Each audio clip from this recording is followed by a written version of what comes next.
The summit Phan in Vietnam has around 2,000 meters. As I compare the Phan height with Fuji and Everest.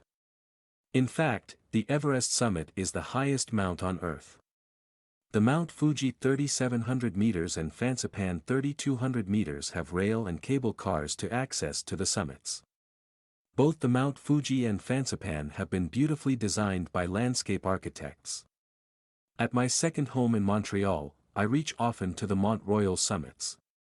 Along the walking, I admire landscape architect Arnold. The Mont Royal landscape was designed by a renowned architect Arnold.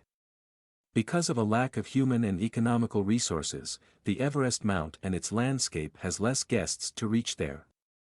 I believe this mount can have cable and rail cars to access to top. One of my dream is to access and view the world from the summit. I admire the geographer Hillary who has an avenue under his name. Perhaps, one day I also have that name along with many landscape design contributions under my name. Some answers have not been answered by my heart. Either I go there for a contributed design, view many angles from the summit, or I go there to seek the goddess of Hanos for a laureate wreath.